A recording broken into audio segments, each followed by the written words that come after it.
Good morning dear student. आइए vector algebra में कुछ और डिस्कशन करें। हमने एडिशन ऑफ वेक्टर बताया था, सब्ट्रैक्शन ऑफ वेक्टर बताया था और एक बात और कही थी कि when we multiply a vector by a scalar we get again the a vector whose magnitude is the multiplication of that scalar and the magnitude of that vector। ये सब बातें हो गई थी। अब देखिए डिस्टेंट, यदि ए कोई वेक्टर है, ए वेक्टर है और इस वेक्टर का मैं यदि मैग्नीट्यूड कहूं, the magnitude of this vector is given as this is the magnitude of this vector. Okay, now if I divide vector A by this magnitude, vector A by this magnitude, we get the unit vector.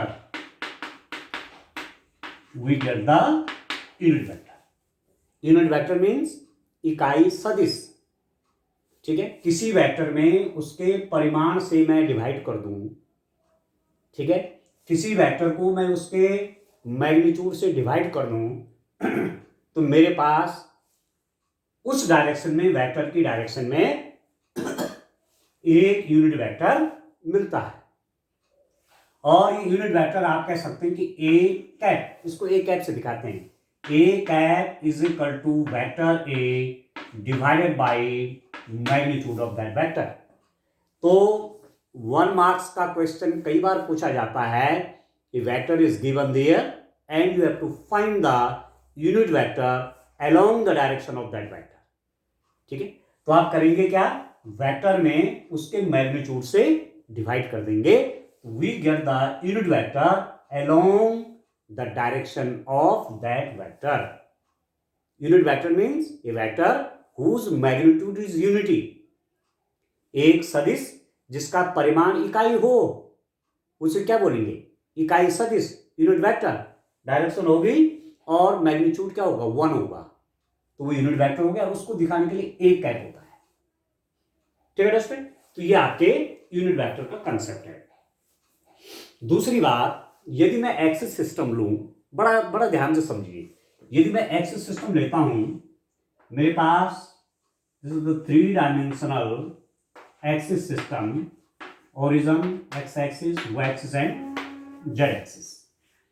Okay, if I this is x axis, this is y axis and this is z. Actually z axis is along here, x axis, y axis, these two axes are on the plane and z axis is outward from this point O। ये भी हो सकता है, inward भी हो सकता है, दोनों डायरेक्शन में होता है। ठीक हो गया, पर ब्लैक बोर्ड के प्लेन में दिखा रहे हैं तो इस रूप में दिखाई जाएगी।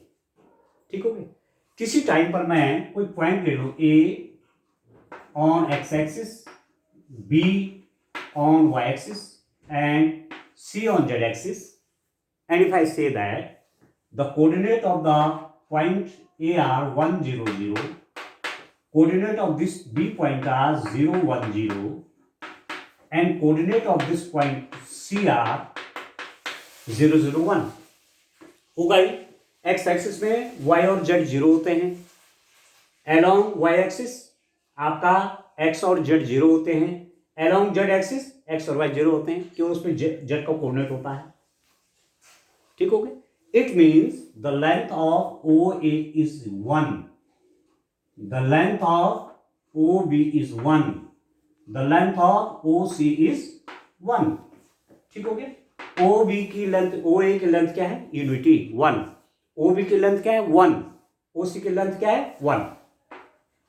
ठीक है, ठीक है डिस्टेंट। आप देखिए आप, यदि मैं कोई वेक्टर ले लूं OA क्योंकि मैग्नीट्यूड तो इसका यूनिटी है, एक वेक्टर ले लूं OB, मैग्नीट्यूड तो यूनिटी है, और एक वेक्टर ले लूं OC, मैग्नीट्यूड तो यूनिटी है, तो so these vectors are called the unit vector along the coordinate axis. जो OA वेक्टर होगा हुज मैग्नीट्यूड इज यूनिटी, ये एक्स एक्सिस के अलोंग यूनिट वेक्टर होगा। The vector OB whose magnitude is unity and which is directed along y-axis has a unit vector. So unit vector OB, the vector along z axis and magnitude unity, so that is the unit vector along z axis. ठीक हो गया दोस्तों? अब क्या होता है कि axis के along means vector OA, you have vector OA is unity, OB vector is unity and OC vector is also unity. ये लेंथ आपकी मैग्नीट्यूड यूनिटी है, ये मैग्नीट्यूड यूनिटी, मैग्नीट्यूड क्या है? यूनिटी है इसमें. ठीक हो गया? अब आप देखो, we take unit vector i along x axis, unit vector along x axis, unit vector along x axis कैसे दिखाते हैं? आई कैप, ठीक है, J cap, small J, unit vector along y axis, ठीक है, and K unit vector along z axis. I cap क्या है? X axis की दिशा में इकाई सदिश, यूनिट वेक्टर में इकाई सदिश, ठीक है. स्मॉल जे वेक्टर या जे कैप इज वाई एक्सिस की दिशा में इकाई सदिश, के कैप मीन्स जेड एक्सिस की दिशा में इकाई सदिश. Unit vector along Z axis K cap, unit vector along Y axis J cap, unit vector along X axis I cap. ठीक हो गया? यहां तक कंफर्म हो गया कि I J K, I is the unit vector along X axis, J is the unit vector along Y axis and K is the unit vector along Z axis. ठीक है दोस्तों, ये बड़ा इंटरेस्टिंग है. अब आप देखिए, किसी टाइम पर बहुत इंटरेस्टिंग है, हमने पढ़ा कि किसी वेक्टर को स्केलर से मल्टीप्लाई करेंगे तो वेक्टर का मैग्नीट्यूड उतना टाइम बढ़ जाता है जितने स्केलर से आपने उसको मल्टीप्लाई किया.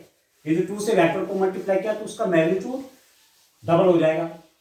यदि आपने 3 से वेक्टर को मल्टीप्लाई किया है, ठीक है, तो उसका मैग्नीट्यूड कितना हो जाएगा? 3 टाइम बढ़ जाएगा. ठीक है, सिंपली एल्जेब्रिक मल्टीप्लिकेशन है वो. ठीक है दोस्तों, अब आप देखिए, किसी टाइम पर मैं कहूं कि ये वेक्टर आपका, मैंने कहा I is the unit vector along X axis, और यदि मैं कोई डिस्टेंस लू, यहां एक्स को डिस्टेंस ले लूं, ठीक है, एक्स को डिस्टेंस ले लूं और एक्स से यूनिट वेक्टर आई को मल्टीप्लाई करूंगा तो ये वेक्टर बन गया. ठीक है, एक्स से यूनिट वेक्टर आई को मल्टीप्लाई किया तो एक्स आई वेक्टर हो गया जिसका मैग्नीट्यूड क्या होगा? एक्स. ठीक है, ऐसे ही वाई से मैं इस यूनिट वेक्टर जे को मल्टीप्लाई करूं, ठीक है, तो क्या हो जाएगा? वाई जे, और इसका मैग्नीट्यूड क्या हो जाएगा? वाई. और जेड एक्सिस के अलावा हमने कहा कि के कैप यूनिट वेक्टर यहां है, और यहां मैं कोई डिस्टेंस जेड ले लूं तो जेड के, ये क्या हो जाएगा स्टूडेंट? ये जेड के क्या हो जाएगा? ये vector along Z axis whose magnitude is Z.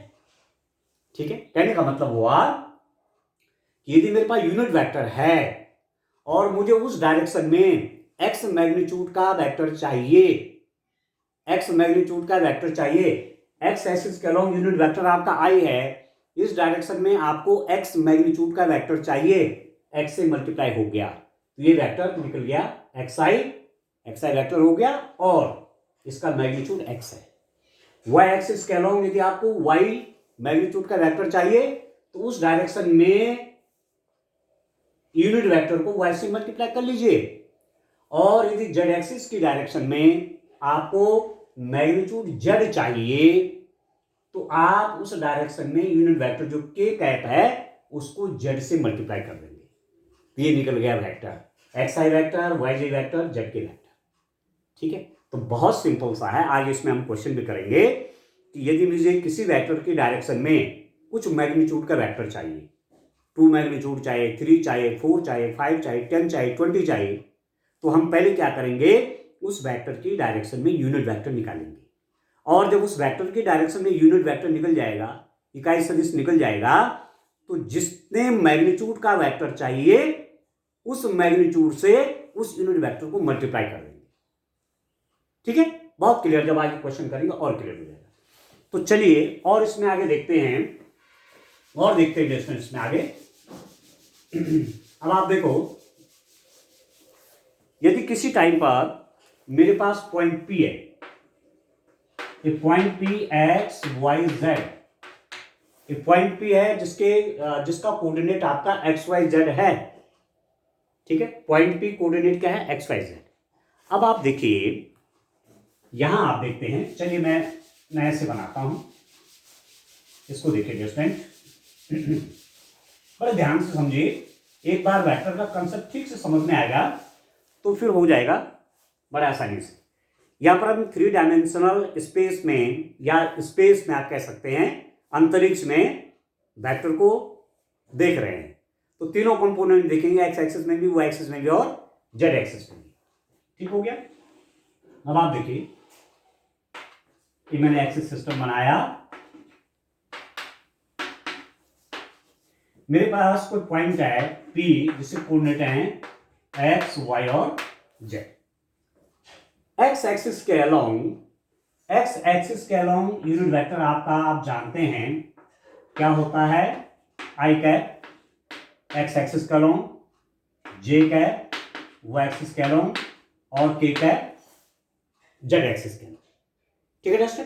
अब इस पॉइंट पर पहुंचने के लिए, ये तो स्पेस पे है ना, एक्स एक्सिस वाई एक्सिस और जेड एक्सिस, ये तो पॉइंट कहीं यहां है आपका। यहां पहुंचने के लिए पहले एक्स में गए, फिर वाई में गए, फिर जेड में आए। ठीक है, एक्स में गए, वाई में आए, एक्स एक्सिस कह लोगे, वाई एक्सिस कह लोगे, और जेड एक्सिस कहां है, यहां है, इधर ये जेड एक्सिस। तो जहां आपको पॉइंट आना है, यहां पर एक पॉइंट क्या है, इसका कोऑर्डिनेट है एक्स वाई जेड। तो एक्स एक्सिस में एक्स गए हैं, वाई एक्सिस में वाई गए, और जेड एक्सिस में कितने आए, जेड आए।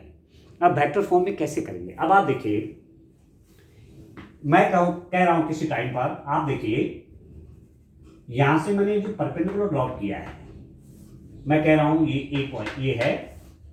ठीक है, तो आप जानती है डिस्टेंस आपकी x है और ये डिस्टेंस आपकी कितनी है, y।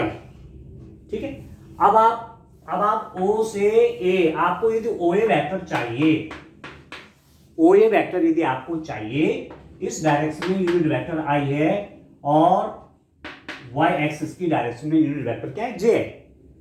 ठीक है, तो यदि आपको OA चाहिए, OA वेक्टर चाहिए, तो ये क्या है, मैग्नीट्यूड है x, इस x से यूनिट वेक्टर को मल्टीप्लाई कर लीजिए, x i। ठीक है, इस डायरेक्शन में यूनिट वेक्टर क्या है, i का है। और यदि आपको x मैग्नीट्यूड का वेक्टर चाहिए तो x से मल्टीप्लाई कर दिया यूनिट वेक्टर को। ठीक है, अब आपको क्या चाहिए, AP मींस आप यहां से परपेंडिकुलर ड्रॉ करिए, ये तो ये कितना हो जाएगा, मैं फॉर एग्जांपल इसको कहूं B, तो OB कितना हो जाएगा, आप देखेंगे ये तो आपका यहां से यहां तो y है ना, y है, ये भी y है। तो यदि आपको OB वेक्टर चाहिए, तो OB वेक्टर कितना हो जाएगा, y एक्सिस की डायरेक्शन में यूनिट वेक्टर है J। मुझे y मैग्नीट्यूड का वेक्टर चाहिए, तो ये स्केलर है y स्केलर है, तो y से यूनिट वेक्टर को मल्टीप्लाई कर लेंगे, yj। तो ये वेक्टर OB आपका जो बना yj, तो OB is equal to AP। तो जितना वेक्टर ये है उतना वेक्टर ये है, दोनों पैरेलल है, सेम डायरेक्शन है दोनों की, ये आप देखिए। ठीक है, ये तो OA वेक्टर है xi, और AP वेक्टर कितना हो जाएगा, OB वेक्टर के बराबर, तो ये आपका है yj। ठीक है, अब मैं इनको ऐड करता हूं, OA plus AP, OA plus AP, OA vector plus AP vector कितना होगा, वेक्टर लॉ ऑफ एडिशन लगाइए, OA प्लस AP, इस वेक्टर का इनिशियल पॉइंट ओ ए का, ये एंड पॉइंट है, इस दूसरे वेक्टर का इनिशियल पॉइंट है, एंड पॉइंट है। तो आप इसको ज्वाइन कर लीजिए यहां से यहां, तो आपके पास जो वेक्टर ओपी बनेगा, OP vector is equal to O A vector plus AP vector. OP vector is equal to O A vector plus AP vector. तो ओपी वेक्टर हुआ कितना, ओ ए वेक्टर कितना, x i plus AP vector कितना हुआ, Y जे। ये तो यहां से लेकर के यहां ये जो वेक्टर आपके पास आया, this vector is x i plus y j. Clear हो गया, क्लियर हो गया। अब पॉइंट तो आपका यहां है, पॉइंट तो आपका यहां है ना, एक्स वाई और जेड। फॉर एग्जाम्पल पी, यहां मैंने यहां प्लेन में दिखाया, पर प्लेन में नहीं है, वो स्पेस में है, एक्स वाई और जेड यहां है, ठीक है।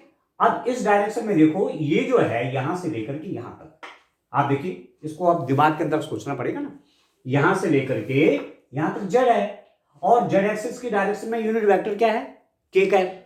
तो यदि आपको ये वाला वेक्टर चाहिए, ये वाला वेक्टर चाहिए, तो क्या हो जाएगा, जेड के, क्या हो जाएगा, जेड के, ठीक है अंडरस्टैंड। तो एक्चुअली यहां पर मेरे पास जो है सिंपल सा ओ, ये पी पॉइंट यहां एक्चुअली नहीं है। पी पॉइंट कहां है, अब मैंने ध्यान से ये देखिए, पी पॉइंट एक्चुअली आपका यहां है, ठीक है। यहां से आपने परपेंडिकुलर ड्रॉ किया है यहां पर, ठीक है। तो मैं इसको डी पॉइंट कर लेता हूं, तो ये ओडी होना है एक्चुअली, ये क्या हो जाएगा, ओडी, ओडी वेक्टर। आप समझ रहे हैं भाई, पी पॉइंट का यहां है, पी पॉइंट एक्चुअली आपका यहां है, यहां से परपेंडिकुलर ड्रॉप किया, तो ये जेड एक्सिस कहलाऊंगा, तो ये तो जेड हो जाएगा, ये वाई और ये क्या है, एक्स है, तो एक्स वाई और जेड। इस डायरेक्शन में वेक्टर क्या हो जाएगा, एक्स आई, इसमें वाई जे, और इधर क्या हो जाएगा, जेड के, यूनिट वेक्टर है ना के, और एक्स से मल्टीप्लाई, सॉरी जेड से मल्टीप्लाई करिए तो कितना हो जाएगा, जेड के हो जाएगा, ठीक होगी। अब इसका सम तो ये वेक्टर हो गया, और इसमें आप जेड के और ऐड करेंगे तो ये पॉइंट पी है, तो दिस ओडी प्लस डीपी, तो ओपी वाला वेक्टर निकल जाएगा। तो आप कह सकते हैं कि OP vector is equal to x i plus y j plus z k vector. अब आप समझ गए, किसी पॉइंट पी के कोऑर्डिनेट एक्स वाई जेड हैं, तो उसका position vector, the position vector is given as OP कहेंगे, या x i plus y j plus z k. X y Z क्या है, उस पॉइंट के कोऑर्डिनेट हैं, और आई जे के क्या है, एक्स एक्सिस की दिशा में यूनिट वेक्टर, वाई एक्सिस की दिशा में यूनिट वेक्टर, जेड एक्सिस की डायरेक्शन में यूनिट वेक्टर, ठीक। तो ओपी क्या है, position vector of the point. Point क्या है, इस पॉइंट का पोजीशन वेक्टर जिससे कोऑर्डिनेट एक्स वाई जेड है, कैसे दिए जाएंगे, x i plus y j plus z के से दिया जाएगा, ठीक हो गया। और ये भी आप जानते हैं, ये तो वेक्टर है, ये ओपी वेक्टर हो गया, इसका मैग्नीट्यूड कितना दिया जाएगा, इसका मैग्नीट्यूड कितना होगा। अब आप देखिए पाइथागोरस थ्योरम से, ये एक्स है, ये वाई है, ये हो जाएगा square root of x square plus y square, नहीं हो जाएगा, ये एक्स है, ये वाई है, 90 डिग्री एंगल है, तो ये जो यहां पर आपका हाइपोटेन्यूज बना, square root of x square plus y square, और जेड आपका यहां है, 90 डिग्री एंगल पर जेड है, तो यहां से लेकर के यहां कितना हो जाएगा, देखिए यहां से लेकर यहां कितना हो जाएगा, यहां देखिए यहां पॉइंट से आपने परपेंडिकुलर ड्रॉप किया, तो एक राइट एंगल ट्रायंगल आपका ये बन गया, ये पी डी, कौन सा राइट एंगल ट्रायंगल बन रहा है, आप यहां से इसको ज्वाइन कर रहे हैं ना, पी डी को पी से यहां ज्वाइन किया, इस ओ से यहां ज्वाइन किया, तो पी डी ओ एक ही बना, पी पॉइंट क्या है, पी डी ओ, एक राइट एंगल ट्रायंगल ये बना, और उस राइट एंगल ट्रायंगल का हाइपोटेन्यूज कौन होगा, ये, ठीक, और एक साइड है, एक साइड ये, तो this square plus this square is equal to this square, और ये कितना है, जेड, तो इसका स्क्वायर जेड, और इसका स्क्वायर करेंगे x square plus y square, तो आपके पास निकल जाएगा O P square is equal to x square plus y square plus z square, ठीक है। ये x square plus y square plus z square, ये निकल जाएगा। It means OP is equal to square root of x square plus y square plus z square. तो यही OP क्या हुआ, ये तो मैग्नीट्यूड है, उसकी लेंथ यहां से लेकर के स्पेस में इसकी लेंथ, इस पॉइंट पी की जिसका कोऑर्डिनेट एक्स वाई जेड, यही पॉइंट है स्पेस में एक्चुअली। तो इसकी लेंथ कितनी हो गई, length is given as square root of x square plus y square plus z square. ये तो मैग्नीट्यूड है, यही तो मैग्नीट्यूड है वेक्टर का, ये तो इसका मैग्नीट्यूड हो गया, square root of x square plus y square plus z square. Clear हुआ नहीं हुआ, क्लियर है। दूसरे हिसाब से भी आप देख सकते हैं कि you can find the distance between two points. यदि दो पॉइंटों के बीच की डिस्टेंस चाहिए तो फॉर्मूला आपके पास क्या है, आपने क्लास 11 में पढ़ा है, the distance formula d is equal to square root of x2 minus x1 square plus y2 minus y1 square plus z2 minus z1 square, ही पढ़ा है आपने। ठीक है, तो एक पॉइंट आपका क्या है एक्स वाई जेड, एक पॉइंट आपका एक्स वाई जेड है, दूसरा पॉइंट कौन है 0 0 0। तो इन दो पॉइंट के बीच की डिस्टेंस क्या हो जाएगी, square root of this minus this का होल स्क्वायर, ये तो एक्स स्क्वायर हो जाएगा, प्लस वाई माइनस 0 का whole square y square plus z minus 0 का होल स्क्वायर जेड स्क्वायर, एक तरीका ये भी। तो ये लेंथ निकल के मीन्स मैग्नीट्यूड निकल गया। ठीक है, तो बहुत क्लियर आपके पास अब क्या आ रहा है, क्लियर आपके पास ये आ गया कि कोई वेक्टर आपके पास फॉर एग्जांपल मैं कहूं कि हमारे पास एक वेक्टर है कितना, x i plus y j plus z k का कोई वेक्टर हमारे पास है। ठीक है, we have a vector OPS which is given as xi plus yj plus zk। ये कोई वेक्टर है, the magnitude of this vector is given as x square plus y square plus z square. बस ये है मैग्नीट्यूड, परिमाण। ठीक है, कोई वेक्टर है, ये कोई वेक्टर है, इसका परिमाण कैसे निकालेंगे, इसका मैग्नीट्यूड कैसे निकालेंगे, स्क्वायर रूट ऑफ जो आई कैप का कोफिशिएंट है एक्स स्क्वायर, जे कैप का कोफिशिएंट है प्लस वाई स्क्वायर, के कैप का कोफिशिएंट है प्लस जेड स्क्वायर, इनका स्क्वायर करके ऐड कर लीजिए, आपको वेक्टर का मैग्नीट्यूड मिल जाएगा। ठीक है, तो किसी टाइम पर माना मैं कहूं ये ओरिजिन आपका है 0 0 0 और एक पॉइंट फॉर एग्जांपल आपने कहा ए पॉइंट है जिससे कोऑर्डिनेट है 1 2 3। ठीक है, तो आपके पास जो ये वेक्टर बनेगा ये पोजीशन वेक्टर हुआ, ये पोजीशन वेक्टर हुआ। ठीक है, ओ ए पोजीशन वेक्टर हुआ।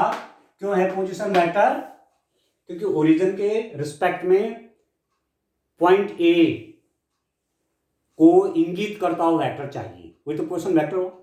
ओरिजिन के रिस्पेक्ट में किसी पॉइंट की पोजीशन जिस वेक्टर से दिखाते हैं उसको क्या कहते हैं, स्थिति सदिश या पोजीशन वेक्टर। तो ये वेक्टर क्या हो जाएगा 1i मीन्स आई, या और क्लियर कर लीजिए, इसको माना 2 रहने दीजिए, इसको लिख दीजिए 4। पॉइंट क्या है 2, 4, 3, तो कितना हो जाएगा 2i plus 4j plus 3k, ये हो जाएगा 2i plus 4j plus 3k। इस ढंग से ओरिजिन के रिस्पेक्ट में किसी वेक्टर का पोजीशन वेक्टर, किसी पॉइंट का पोजीशन वेक्टर, किसी पॉइंट का पोजीशन वेक्टर कैसे निकालेंगे। जब भी पोजीशन वेक्टर कहूंगा तो विद रिस्पेक्ट टू ओरिजिन है, ओरिजिन के रिस्पेक्ट में देख रहे हैं। ठीक है, एक पॉइंट फॉर एग्जांपल आपने लिया, आपने कहा ओ बी, बी पॉइंट इससे कोऑर्डिनेट है -1 -2 4। ठीक है, तो इस ओ बी वेक्टर कितना हो जाएगा, ओ जहां ओरिजिन है इसे कोऑर्डिनेट 0 0 0 है, तो ओ बी वेक्टर कितना बनेगा -1 इंटू आई तो -i, -2 इंटू जे -2j और +4 इंटू के +4k। ठीक है, क्योंकि एक्स एक्सिस की डायरेक्शन में मैग्नीट्यूड क्या है -1, वाई एक्सिस की डायरेक्शन में मैग्नीट्यूड क्या है -2, जेड एक्सिस की डायरेक्शन में मैग्नीट्यूड क्या है 4। तो एक्स एक्सिस में वेक्टर कितना हो गया, उसको आई से मल्टीप्लाई कर लीजिए यूनिट वेक्टर से। उस वेक्टर का एक्स एक्सिस में पार्ट कितना हुआ, आई से इसको मल्टीप्लाई कर लीजिए। वाई एक्सिस में पार्ट कितना हुआ, जे से इसको मल्टीप्लाई कर लीजिए। जेड एक्सिस में पार्ट कितना हुआ, के से मल्टीप्लाई कर लीजिए। ठीक है, और तीनों को ऐड कर लीजिए तो ये आपका पोजीशन वेक्टर निकल जाता है। ठीक हो गया, क्लियर हो गया। और इसका मैग्नीट्यूड कैसे दिया जाएगा, अब इसी का मैग्नीट्यूड निकालना चाहेंगे तो मैग्नीट्यूड को आगे से दिखाते हैं, मॉड ऑफ ओए की फॉर्म में दिखाते हैं। मैग्नीट्यूड ऑफ ओए क्या करेंगे, स्क्वायर रूट ऑफ आई का जो कोएफिशिएंट है 2 स्क्वायर प्लस जे का कोएफिशिएंट 4 स्क्वायर प्लस के का कोएफिशिएंट 3 स्क्वायर, तो कितना हो गए 16 and 25 29 स्क्वायर रूट ऑफ 29, ये मैग्नीट्यूड हो गया। ऐसे यदि ओबी वेक्टर का मैग्नीट्यूड निकालना चाहेंगे तो ओबी वेक्टर का मैग्नीट्यूड कैसे निकलेगा, मॉड ऑफ ओबी। ठीक है, ओबी वेक्टर का मैग्नीट्यूड कैसे निकलेगा, मॉड ऑफ ओबी। ये तो कितना हो जाएगा, स्क्वायर रूट ऑफ आई का कोएफिशिएंट क्या है -1, तो -1 का स्क्वायर प्लस जे का कोएफिशिएंट क्या है -2, तो -2 का स्क्वायर प्लस के का कोएफिशिएंट क्या है 4, तो 4 का स्क्वायर। अब ये कितना हो जाएगा, स्क्वायर रूट ऑफ माइनस का स्क्वायर प्लस होता है, तो 1 + 4 + 16, तो 16 20 21 स्क्वायर रूट ऑफ 21। इस ढंग से किसी वेक्टर का क्या निकालते हैं, मैग्नीट्यूड हम फाइंड आउट करते हैं। ठीक हो गया, क्लियर है ना, क्लियर है स्टूडेंट। देखिए अब आप आगे देखिए, एक प्रॉब्लम इसी में और लेता हूं क्योंकि मैं यूनिट वेक्टर की बात कर रहा था। तो आप देखिए बड़े ध्यान से समझिए, और एक बार थ्योरी ठीक से समझ में आ गई तो फिर क्वेश्चन करने में आपको कोई दिक्कत नहीं आएगी। ठीक हो गया, तभी स्टोरी टाइप का बन जाता है। जैसे स्टोरी सुनते हैं ना आप, तो स्टोरी एक बार ध्यान से सुन ली तो फिर पूरे क्वेश्चनों का आप आंसर देते हैं कि ऐसा ऐसा स्टोरी में हुआ है। ये तो है मैथमेटिक्स में भी, एक बार थ्योरी ढंग से समझ ली तो फिर न्यूमेरिकल क्वेश्चन करने में आसानी रहती है। ठीक हो गया। अब आप देखिए, मैं आपको एक चीज बताता हूं, यूनिट वेक्टर आप फाइंड आउट कैसे करते हैं। मेरे पास यदि कोई वेक्टर है, ठीक है, मैंने कहा ए बी वेक्टर है, मैंने कहा ए बी वेक्टर है 2i - 3j + k। For example ये कोई वेक्टर है और मुझे ए बी की डायरेक्शन में यूनिट वेक्टर चाहिए। इसी वेक्टर को फॉर एग्जाम्पल मैंने कहा दिस इज वेक्टर ए। ठीक है, तो इस वेक्टर की डायरेक्शन में यूनिट वेक्टर कैसे निकाला जाएगा, आप देखिए। सबसे पहले मैं मैग्नीट्यूड ऑफ ए निकालूंगा। ए का मैग्नीट्यूड, ए का परिमाण कैसे निकलेगा, ए का परिमाण स्क्वायर रूट ऑफ आई का कोएफिशिएंट 2 का स्क्वायर प्लस जे का कोएफिशिएंट -3 का स्क्वायर प्लस के का कोएफिशिएंट 1, तो 1 का स्क्वायर कितना होगा, स्क्वायर रूट ऑफ 9 13 14 आ गया इसमें। अब स्क्वायर रूट निकलता नहीं तो 14 इसके अंदर रहेगा। ठीक हो गया। अब unit vector along the direction of ए के along यूनिट वेक्टर, तो ए वेक्टर ए के along यूनिट वेक्टर कैसे दिया जाएगा, A cap is given as vector A divided by उसका मॉड। किसी वेक्टर में उसके मॉड से डिवाइड कर लीजिए, यूनिट वेक्टर उस डायरेक्शन में निकल जाएगा। ठीक है, वेक्टर में किससे डिवाइड करना है, उसके मैग्नीट्यूड से, उसके परिमाण से, तो यूनिट वेक्टर निकल गया। तो ए कैप आप समझ लीजिए यूनिट वेक्टर है, उसका सिंबल है। तो ए कितना हो गया, ए आपका ये है 2i - 3j + k divided by mod of A, means mod of A ये इसका मैग्नीट्यूड स्क्वायर रूट ऑफ 14, बस ये निकल गया। और इसका मैं मैग्नीट्यूड निकालना चाहूंगा इसका, तो वो भी यूनिट ही आएगा। ठीक है दोस्तों, तो इस टाइप से आप इनको समझिए, आगे भी इस तरह से आगे काम करते हैं। आज के लिए इतना काफी है। Thank you.